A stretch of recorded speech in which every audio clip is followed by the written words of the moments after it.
So bila kita cakap kesembuhan kan, kadang-kadang ada pertanyaan dalam hati kita. Ataupun dalam jemaat ataupun siapa-siapa sajalah. Kenapa? Jemaat kita ini sakit semua kan, begitu kan? Nah, saya percaya Tuhan mau menyampaikan sesuatu lebih daripada sekadar kesembuhan secara fisikal. Tapi Tuhan mau sembuhkan kita dari semua aspek. Malah kesembuhan itu adalah salah satu yang sangat penting dalam keselamatan kita. Dalam bahasa Greek, salvation kan ini bahasa Inggris King James, salvation itu sebenarnya bukan hanya merangkumi keselamatan jiwa kita, tapi juga tubuh kita, amin, pikiran kita. Malah keselamatan yang Tuhan Yesus beri pada kita semua adalah merangkumi semua aspek ini, yaitu tubuh, jiwa, dan roh, amin. Saya percaya ini. Kamu katakan, benar Tuhan, roh kita yang masuk surga. Tidak. Firman Tuhan mengatakan bahwa kita akan diangkat. Kan? Kita diangkat. Tubuh kita yang panah ini akan ditukar menjadi satu tubuh yang tidak panah, yang mulia. Dan ini sudah dinyatakan oleh Alkitab dalam buku Tesalonika, amin. Dalam Korintus sekali lagi Paulus katakan ini, dia katakan kita yang tinggal ini akan diangkat. Dan tubuh kita dia akan diubah. Dan lebih dari itu Tuhan mau menyembuhkan emosi kita, berikan. Tuhan mau sembuhkan jiwa kita. Yang sedih, yang sakit hati, yang apa lagi ya? Apa sakit-sakit semua dalam hati yang selalu yang berlaku. Kepedihan, keperitan, rasa iri, cemburu, rasa tidak cukup, tidak konten, takut dan sebagainya. Dan yang paling penting saya roh kita. Tuhan mau selamatkan tubuh, jiwa dan roh kita. Amin. Haleluya. Nah, pada minggu lepas kita telah belajar firman Tuhan ini bahwa satu-satunya cara untuk kita memperoleh warisan yang Tuhan janjikan melalui Bapak Abraham kepada kita semua, melalui Abraham kepada kita semua sebagai keturunan Abraham, amin, adalah melalui iman, bukan melalui cara lain. Nah, sudah kita bahas panjang pada minggu lepas kenapa orang Israel sampai saat ini masih struggle, macam mereka belum dapat menerima ataupun mengalami ataupun orang kata semua janji Bapa yang sudah janjikan kepada mereka tidak mereka dapat peroleh. Kan kita tahu bahwa anak Kanaan itu merupakan satu ilustrasi, bukan ilustrasi tapi bayangan kepemilikan sebagai anak diberikan oleh Bapa kepada orang Israel, dan kita juga orang Israel rohani, yaitu tanah Kanaan bagi kita adalah rest di depan Tuhan. Itulah tanah perjanjian kita, tanah perhentian kita. Tapi orang Israel mereka tidak memilikinya sampai saat ini, sebagian besar. Mungkin sebagian besar mereka miliki, tapi ada beberapa bagian mereka belum miliki. Masih dikuasai oleh orang Palestina. Kan? Kenapa? Karena orang Israel mau mendapatkan warisan, mereka percaya janji ini sebenarnya dalam perjanjian lama, di dalam kejadian sudah dijanjikan kepada Abraham. Ini orang Israel mau klaim ini, tapi mereka mau mendapatkan ini, mereka klaim ini, warisan ini berdasarkan hukum Taurat, maksudnya kekuatan mereka. Mereka masih struggle karena mereka hidup di bawah hukum Taurat. Mereka mau menerima itu berdasarkan kemampuan mereka. Nah, tapi firman Tuhan mengatakan dalam Roma 4:13 dia katakan, bukan karena hukum Taurat telah diberikan janji kepada Abraham dan keturunannya bahwa ia akan memiliki dunia. Bersama dengan saya memiliki dunia. Tetapi karena kebenaran berdasarkan iman. Kalau dalam bahasa Inggris lebih jelas dikatakan for the promise that he should be the heir, warisan heir of the world, mewarisi dunia ini, was not to Abraham or to his seed through the law, bukan melalui hukum Taurat. Kan orang Israel sekarang masih mengharapkan hukum Taurat. Mereka berdasarkan kemampuan mereka untuk mencapai, menunaikan tuntutan hukum Taurat supaya mereka memiliki warisan tersebut. Nah, saya beritahu kamu, warisan sebenarnya kalau kita lihat ini perkataan warisannya sangat bombastik betul-betul. Sebenarnya dengan pengertian luar biasa. Kamu mewarisi ini, kamu hanya boleh mewarisi hanya satu title saja, yaitu title sebagai anak. Nah, saya mendahului apa yang saya mau sampaikan, tapi saya mau cakap ini.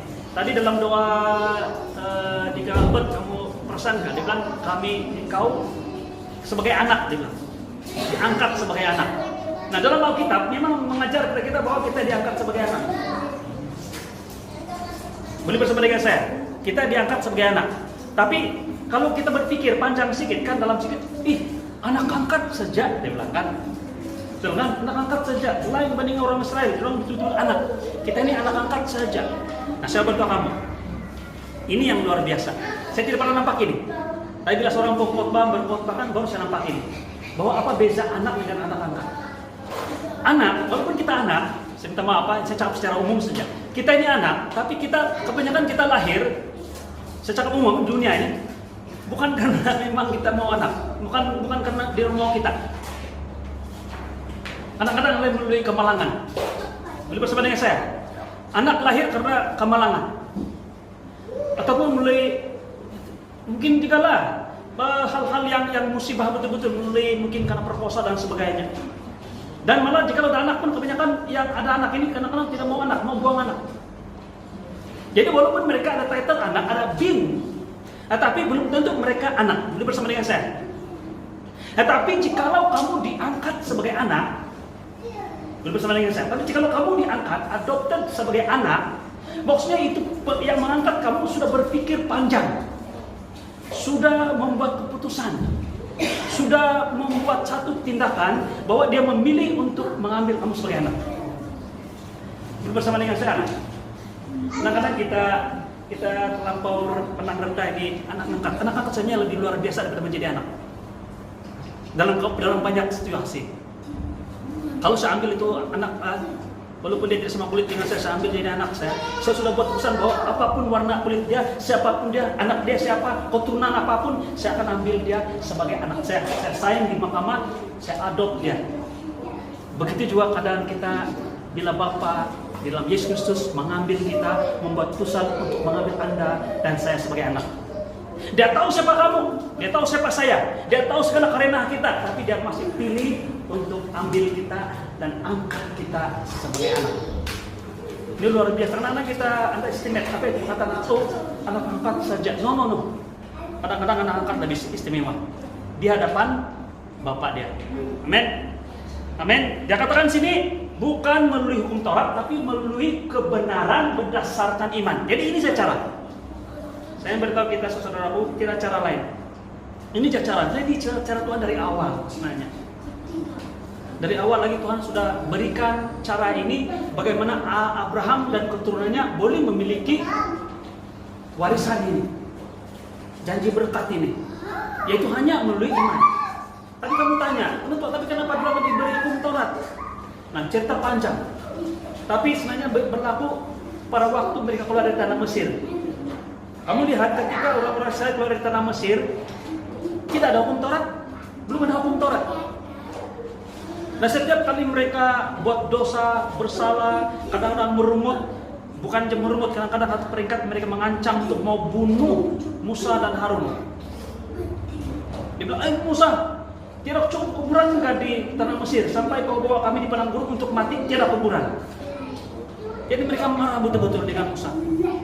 Tapi setiap kali mereka komplain, setiap kali mereka marah, setiap kali mereka merungut, situ ada mukjizat baru terjadi.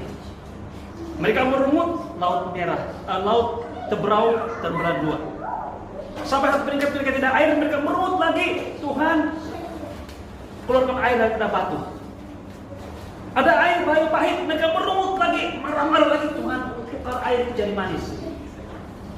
Mereka merungut lagi, tidak ada roti, tidak ada makanan, tidak ada nasi, tidak daging. Tuhan bagi roti mana dan burung puyuh, daging burung puyuh.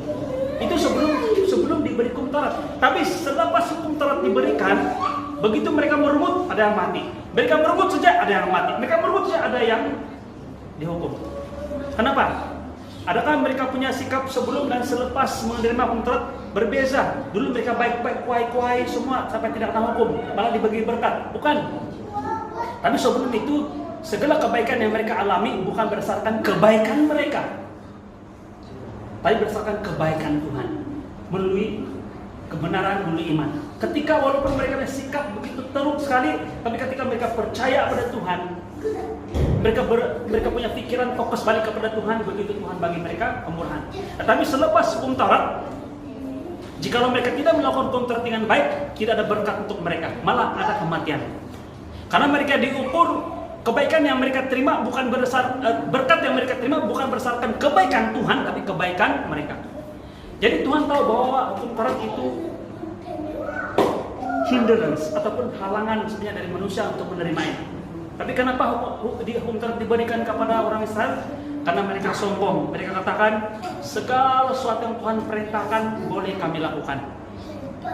Itu macam satu pernyataan yang positif. Kalau ada yang kita sendiri berbicara dengan saya katakan bolehkah kau buat? Boleh Tuhan Pak. Kau panggil sama saya beri urus. Oh saya suka betul itu sikap seperti itu. Tapi di mata Tuhan itu bukan satu yang baik. Di mata Tuhan itu adalah kesombongan. Tuhan melihat bahwa kita sebenarnya tidak ada apa-apa. Dia mau kita berharap hanya kepada Dia. Amin. So mengapa firman Tuhan mengatakan dalam Filipi, dia katakan bahwa I can do all things, kan saya boleh buat segala sesuatu. Boleh, tapi through Christ, melalui Tuhan Yesus who strengthen me, yang memberi kekuatan kepada aku.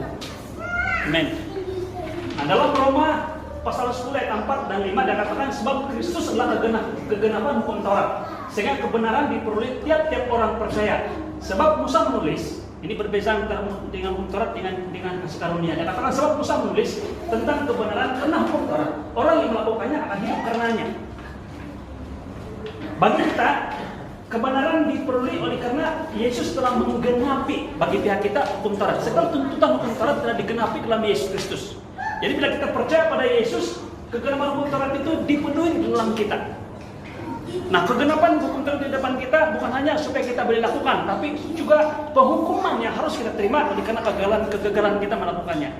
Tapi kebenaran hukum Taurat adalah orang yang melakukannya akan hidup olehnya. Maksudnya orang yang tidak melakukannya atau orang yang tidak melakukannya sempurna tidak dapat hidup. Jadi jelas bahwa Yesus melakukan ataupun menggenapi hukum Taurat itu supaya Anda dan saya boleh menerima janji berkat ini berdasarkan kebenaran melalui iman. Amin. Ini bersama dengan saya. Kamu tahu tak? Perkataan perjanjian baru bukan disebut di kitab perjanjian baru daripada Matius sampai Wahyu, tidak ada. Kamu tahu kitab perjanjian baru New Covenant ini disebut sebenarnya dalam perjanjian lama.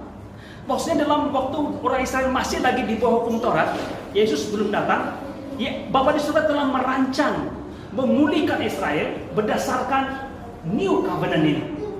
Apakah New Covenant tersebut? Firman Tuhan mengatakan sesungguhnya akan datang waktunya, demikian firman Tuhan, akan datang waktunya. Ini waktu perjanjian lama, belum ada Yesus. Yesus belum lahir. Jadi akan ada waktunya. Dia katakan, aku akan mengadakan perjanjian baru, New Covenant. Kan sebenarnya orang Israel berang puluh tahun lah ini ayat firman Tuhan ini. Karena mereka tidak mau menerima perjanjian baru. Mereka bilang itu kafir, itu kaum, itu adalah bidah, itu adalah sesat bilang. Tapi sebenarnya perjanjian baru itu sudah dinyatakan dalam kitab diorang, dalam kitab Yeremia. Sebenarnya mereka harus buka mata ini. Men, sedih kan kita cakap pasal orang Israel, kadang-kadang kita sendiri pun buta ataupun kabur nampak. Firman Tuhan mengatakan, aku akan mengadakan perjanjian baru dengan kaum Israel dan kaum Yahuda. Bukan seperti perjanjian yang kuadakan dengan nenek moyang mereka waktu aku memegang tangan mereka membuat mereka keluar dari tanah Mesir. Jadi kita ring the bell kan? Tahu itu menunjukkan perjanjian apa? Perjanjian hukum Taurat. Mereka melakukan, mereka akan hidup olehnya. Mereka gagal, mereka mati. Yaitu dia katakan bukan seperti perjanjian yang telah kuadakan dengan nenek moyang mereka pada waktu aku memegang tangan mereka membawa mereka keluar dari tanah Mesir. Perjanjianku itu telah mereka ingkari. Meskipun aku menjadi Tuhan yang berkuasa atas mereka, demikianlah firman Tuhan. Ayat yang berikutnya dia katakan ayat 3, tetapi beginilah perjanjian yang kuadakan dengan kaum Israel sesudah waktu itu, demikian firman Tuhan, aku akan menaruh. Ini di mana ini? Dalam Ibrani kan, Ibrani 8, Ibrani 10. Sama saja. Malah Ibrani 10 dan Ibrani 8 itu dia quote daripada Yeremia. Dia katakan begini, aku akan menaruh Tauratku dalam batin mereka dan menuliskannya dalam hati mereka, maka aku akan menjadi Allah mereka dan mereka akan menjadi umatku. Maksudnya dekat dengan hati kita, di dalam diri kita. Kamu percaya bahwa Taurat itu dalam diri kita? Tapi dia keluar bukan sebagai satu perbuatan untuk mendapatkan kebenaran, tapi dia akan keluar dari hidup kita untuk menyatakan buah kebenaran. Bersama dengan saya. Amen. Haleluya. Mari kita lihat cara iman bekerja. Kadang-kadang kita tanya-tanya, bagaimana iman bekerja? Kan? Iman bekerja, kalau kita bekerja, iman diam. Jadi kita mau berdiam, rest, biar iman yang bekerja. Tapi kebenaran karena iman berkata demikian. Ini selalu saya maksud firman Tuhan ini ya. Sekarang kita sama-sama belajar. Dia katakan begini, janganlah kebenaran karena iman berkata demikian. Janganlah katakanlah hatimu, siapa akan naik ke surga, yaitu untuk membawa Yesus turun, atau siapa akan turun ke jurang maut, yaitu untuk membawa Yesus naik dari antara orang mati. Dia berbicara tentang siapakah. Dia selalu introspektif, siapakah? Saya, kaukah, dan sebagainya. Maksudnya berbicara tentang macam mana kau mendapat berkat, kau bolehkah datang ke tempat Yesus, bawa dia turun. Adakah cara kau dapat saya guna perkataan bahasa dusun, boleh menubak. Paham kau orang kita belum? Subak kita kasih makan itu bamparayan macam itulah, supaya turun. Tuhan mau turun kamu. Siapa? Bukan. Dia katakan juga bukan, yaitu untuk bawa Kristus naik ke antara orang mati, turun ke jurang maut. Tetapi apa katanya? Ini yaitu iman. Firman itu dekat padaku, dalam hati kita, dekat pada ini dalam mulutmu, dalam hatimu, itulah firman iman yang kami beritakan. Maksudnya apa? Bila kau menerima Yesus Kristus, Yesus dalam diri kita, dia tinggal dalam kita. Firman Tuhan mengatakan, aku datang mengetuk pintu. Siapa yang mendengar suaraku dan membuka pintunya, aku akan masuk, aku akan dine, aku akan makan bersama di dalam dia. Maksudnya dalam kita. Yesus dalam kita, maksudnya firman dalam kita. Saya mau tanya, ini peringkat pertanyaan. Adakah kita percaya bahwa Yesus dalam diri kamu? Dan Roh Kudus adalah Yesus, Roh Yesus dalam diri kita. Maksudnya segala atribut, segala sesuatu yang ada pada Yesus, kuasa kebangkitan Yesus itu ada dalam diri kita. Percaya bahwa dia dalam diri kita.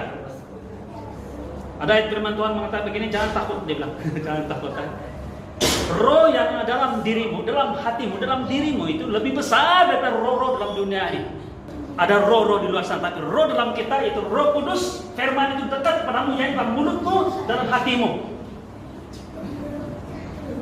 Kadang-kadang kita tidak tahu. Ya penutua, tapi kalau dalam keadaan tertentu, apa yang harus saya cakap? Panggil Yesus saja. Yesus adalah firman. Mari kita sambung dalam Roma 10 tadi itu, yang katakan begini, sebab jika kamu mengaku dengan mulutmu bahwa Yesus adalah Tuhan dan percaya dalam hatimu bahwa Allah telah membangkitkan dia dari antara orang mati, maka kamu akan diselamatkan. Perkataan diselamatkan di sini saya sudah jelaskan tadi, termasuklah kesembuhan. Boleh bersama dengan saya? Termasuklah kesembuhan. Penutua, tapi saya punya masalah Yesus saya hari ini bukan pasal kesembuhan, sakit penyakit, tapi hal ekonomi. Saya berkata, Tuhan mau selamatkan kamu semua. Dan semua aspek tubuh, jiwa, dan roh. Karena dengan hati orang percaya dan dibenarkan, dan dengan mulut yang mengaku dan diselamatkan. Dalam Roma pasal 11 berikutnya dia katakan begini, karena kitab suci berkata, barang siapa yang percaya kepada dia tidak akan dipermalukan. Masih ingat lagi bahwa kita menerima waris sebagai anak, lebih tepat anak angkat. Saya suka itu anak angkat. Sekarang saya tidak malu sudah cap anak angkat. Oh anak angkat, haleluya, saya anak angkat. Kan? Karena waktu saya diangkat, Tuhan telah berpikir panjang. Dia tahu siapa yang dia pilih ini. Si Denny ini, yang banyak karena ini. yang ikut mood. Kan? Dia tahu. Kredit untuk Anda dan saya. Amin. Siapapun Anda, Tuhan sudah angkat kamu. Amin. Kunci untuk kita dapat menerima sebagai waris janji Abraham, Bapak Abraham kepada kita sebagai anak angkat adalah melalui iman. Dan firman Tuhan mengatakan kalau kita percaya, kita tidak akan dipermalukan. Kamu tahu apa maksud tidak dipermalukan? Maksudnya bila kamu percaya, itu tidak akan sia-sia. Pernahkah kamu bilang itu saya berdoa tapi macam tidak Tuhan jawab, macam saya malu ini. Iblis mau kasih malu. Iblis mau kamu percaya bahwa kamu sudah dipermalukan. Sebenarnya firman Tuhan mengatakan siapa yang percaya tidak akan dipermalukan, will be never be. Lebih tepat. tidak akan dipermalukan. Kalau kamu sedang dalam krisis iman, kalau kita sedang dalam krisis iman, tetap setia di sana. Percaya, tetap percaya bahwa kamu tidak akan dipermalukan. Di dalam Yesaya, firman Tuhan mengatakan, karena dia petik daripada Yesaya 28 dalam rumah ini, sebab itu beginilah firman Allah, sesungguhnya aku meletakkan dasar. Kenapa kita tidak dipermalukan? Karena ada dasar kita, dasar yang kukuh. Kita berdiri di atas yang tidak akan goyah. Amin. Dia katakan sebuah batu teruji, sebuah batu penjuru yang mahal. Batu penjuru kadang-kadang tidak paham ini. Maksudnya saya kira cornerstone. Kalau cornerstone kamu paham ya ini. Maksudnya itu beam dia Pak. Kalau beam bangunan kan dia punya footing dia. Itu Pak kan. Sebuah batu penjuru mahal, satu dasar yang teguh. Siapa yang percaya? Iman, percaya, tidak akan gelisah. Sabar. Ada waktu Tuhan. Amin. Boleh bersama dengan saya. Ada waktu Tuhan. Nah, saya mau kamu percaya nih, tetap percaya. Kita tidak pernah berada di tempat dan masa yang salah. Percaya nih. Tapi dia mati, kan? Saya beritahu kamu, kalau itu ada orang percaya, itu waktu Tuhan. Tidak ada masa dan tempat yang salah. Nah, saya mau beritahu kamu, juga siapapun yang bersama dengan kamu. Saya pernah kunjung dari saya untuk mengatakan ini kepada sama-sama bekerja di jabatan kan, pendidikan. Macam orang ini salah tempat, Mbak, ini bukan sebutnya di sini kan. Tempat lain sebutnya, bukan di sini. Atau bekas pincin Mbak ini. Tidak. Tuhan ajar saya mengatakan bahwa kalau kau tidak salah tempat, orang yang ditempatkan bersama dengan kau di tempat kau berada itu juga tidak salah. Saya belajar untuk menerima. Saya bertobat. Saya bertobat. Sampai orang itu perasaan bilang, Denny kau sudah bertobat kan bagus dengan. Jadi keberitahu kawan-kawan kau semua yang lain supaya bertobat juga dia. Saudaraku, kita tidak pernah berada di tempat atau masa yang salah. Percaya ini. Firman Tuhan mengatakan kita tidak akan dipermalukan. Orang dipercaya Tuhan tidak akan dipermalukan. Malah dalam Yesaya dia katakan tidak akan gelisah. Amen. Nah, saya mau zero in kesembuhan. Saya sudah definisikan apa itu kesembuhan, bukannya secara fisikal, tapi jika fisikal pada hari ini mari kita percaya Tuhan mau sembuhkan kita. Tapi juga dari aspek emosi, mental kita, mungkin dari segi kesehatan ekonomi kita, kesehatan dalam hubungan dan sebagainya. Tuhan mau pulihkan, Tuhan mau sembuhkan. Amen.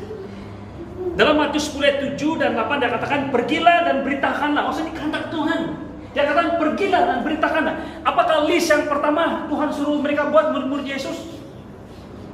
Dia katakan sembuhkanlah orang sakit.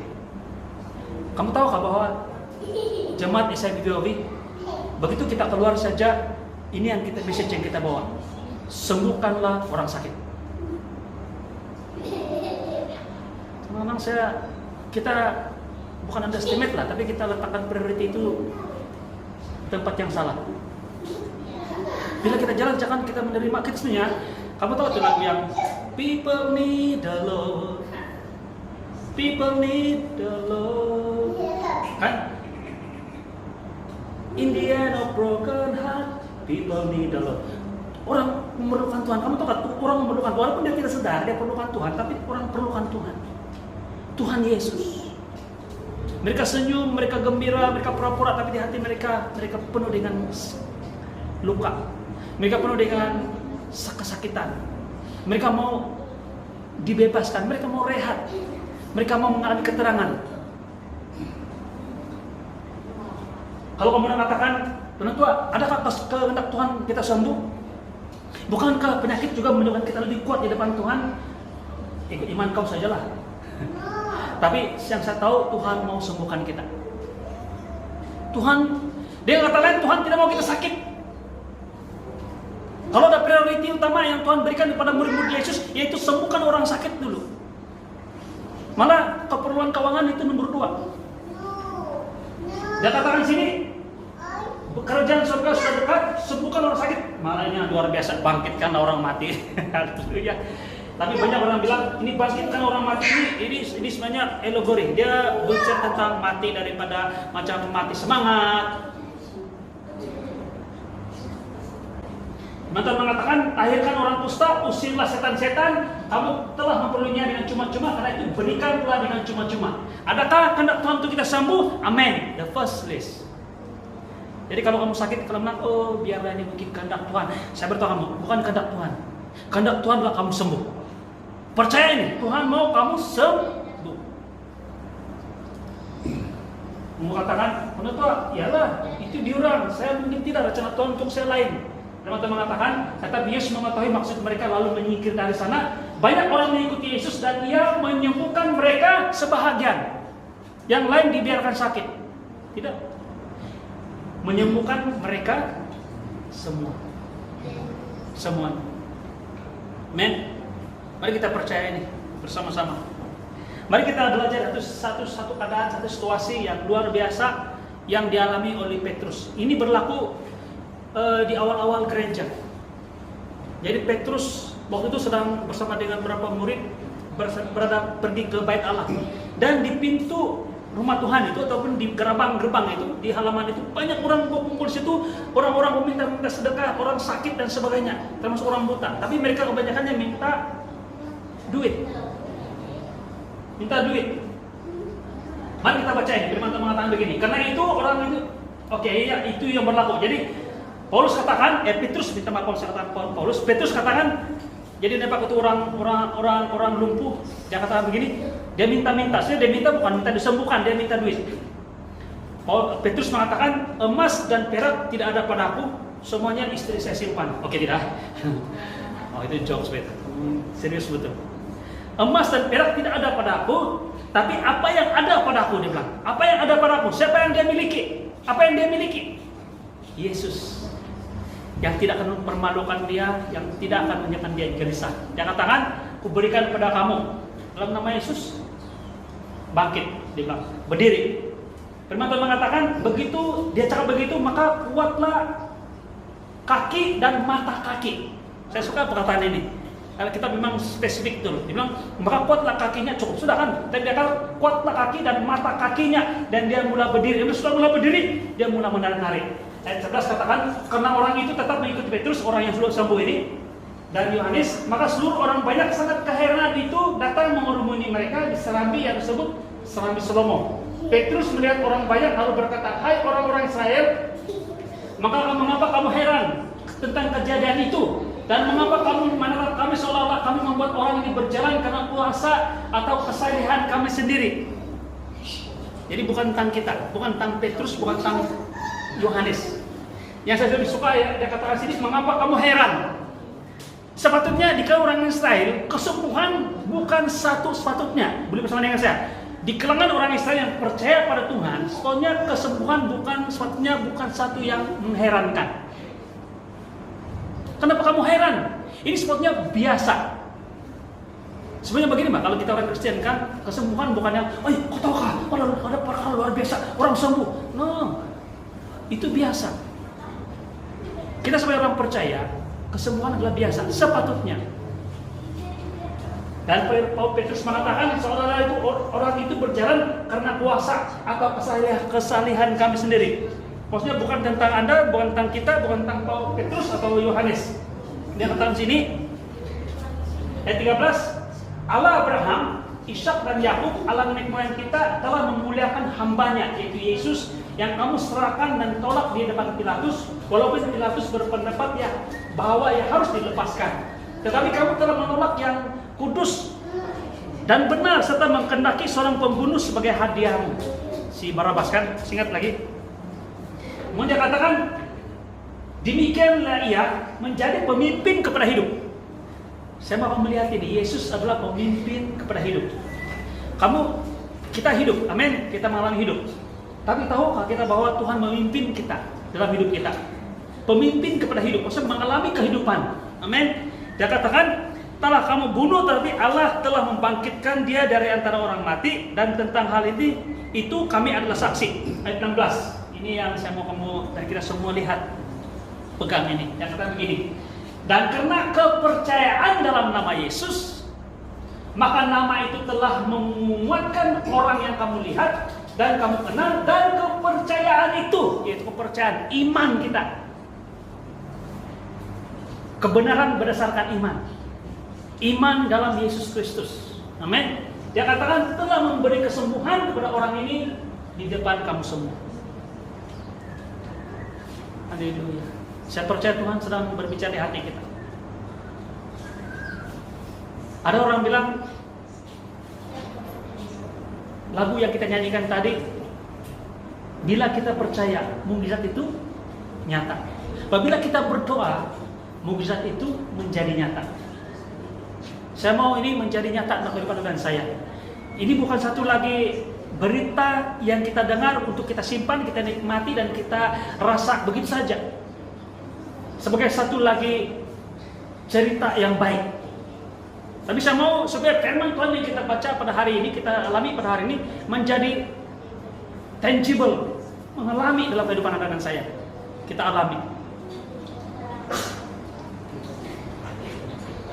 Saya mau tutup ini. Apabila kita mau berdoa untuk kesembuhan, selalu kita, walaupun tidak banyak, kita introspektif. Kita melihat ada banyak halangan yang memang kita tidak layak untuk disembuhkan. Ataupun kita mengambil pendekatan bahwa apa yang kita alami itu sebagai satu hukuman. Kita kasih bagus sedikit perkataan hukuman itu sebagai ajaran, didikan dan sebagainya. Nah, saya tidak nafikan bahwa kita terdidik, kita dibelajar daripada pengalaman-pengalaman kita. Tapi yang saya tahu adalah kehendak Tuhan untuk Anda dan saya untuk mengalami kesembuhan. Tuhan mau sembuhkan kita. Jikalau ada sesuatu yang kita perlu belajar daripada segala kelemahan kita, saya katakan di sini dari segi fisikal, dari segi sakit penyakit, satu saja, yaitu supaya kita percaya bahwa kita boleh disembuhkan atas nama dan salah satunya namanya itu Yesus Kristus. Saya mengajak ya saudaraku, sekali lagi saya katakan di sini bahwa kita mewarisi segala janji Bapa. Kita berkumpul sebagai anak, dan bukan hanya sebagai anak. Kadang-kadang orang itu anak, tapi tidak dianggap sebagai anak. Tetapi kalau kita diangkat menjadi anak, yang mengangkat kita tahu benar bahwa dia mengambil kita dengan segala risiko, dengan segala keberadaan kita, tapi dia tetap memilih untuk angkat kita, register kita sebagai anak kita, anak dia. Dan saya percaya Yesus mengangkat kita sebagai anak. Itu the adoption to be son, as son, sebagai anak. Oleh karena kematian Kristus di kayu salib. Firman Tuhan mengatakan, apabila kita percaya dalam hati kita, mengaku dan mulut kita percaya dalam hati kita bahwa Yesuslah Tuhan, dan Dia telah bangkit dari kematian, kita akan menerima keselamatan. Dan keselamatan salah satu adalah kesembuhan. Adalah kehendak Tuhan untuk Anda dan saya sembuh.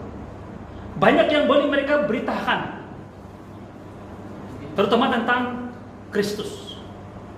Tetapi yang pertama-tama yang Yesus pesan kepada murid-murid Yesuslah, sembuhkanlah orang sakit. Dan jika saya tidak beritakan ini, message yang pertama yang saya tidak sampaikan dalam gereja. Jadi saya mau sampaikan ini. Kalau ini satu yang harus saya bertobat, saya bertobat. Saya mau beritakan, dan bukannya beritakan, tapi menyatakan ini, bahwa ada kesembuhan dalam gereja. Amin. Saya mau kita percaya ini. Dan kuncinya ialah hanya satu saja, bukan berdasarkan kekuatan kamu. Jangan pandang apa yang sudah lepas. Jangan pandang kelemahan kita. Jangan pandang kelemahan orang sekeliling kita, keterbatasan kita, ataupun salah silap langkah yang kita ambil, keputusan yang kita ambil. Dia memberi kesan dan impact kepada tubuh kita. Mungkin makanan yang kita ambil, mungkin tabiat kita yang kita buat, kebiasaan buruk dan sebagainya. Dan mungkin juga kita boleh salahkan segala sesuatu yang dihasilkan oleh dunia sekarang ini yang penuh dengan bahan kimia dan sebagainya. Tapi Tuhan katakan di sini pada hari ini, kita disembuhkan, kita menerima waris janji Abraham ini, termasuk kesembuhan hanya melalui iman. Bukan berdasarkan karena saya baik, bukan karena saya menjaga pemakanan saya, bukan karena saya menjaga segala sesuatu kesehatan saya, bukan karena saya rajin ke gym dan sebagainya, bukan. Tapi berdasarkan iman. Iman apa? Percaya pada Yesus Kristus yang merupakan kegenapan hukum Taurat. Segala tuntutan hukum Taurat dari A to Z, dari 1 sampai 10 digenapi oleh Yesus Kristus. Jadi saya nasihatkan jemaat Tuhan, SIBOB, kalau sudah digenapi, tolong bertindak sesuai dengan kegenapan tersebut. Jangan lagi melihat bahwa ia belum genap. Kalau kita tidak percaya bahwa kita masih lagi kurang, kita seperti underestimate atau tidak menghargai bahwa apa yang Yesus lakukan di kayu salib itu tidak cukup. Mari kita percaya dengan bulat bersama-sama. Dengan iman, kita katakan siapa. Jangan tanya siapa. Jangan katakan bagaimana. Jangan tanya soalan. Tapi katakan bahwa Yesus ada dalam hatiku. Kalau Yesus dalam hatiku, Yesus dalam diriku, Roh Kudus dalam diriku, segala sesuatu yang Yesus miliki, saya miliki. Amin. Haleluya. Mari kita berdoa. Bapa di surga, saya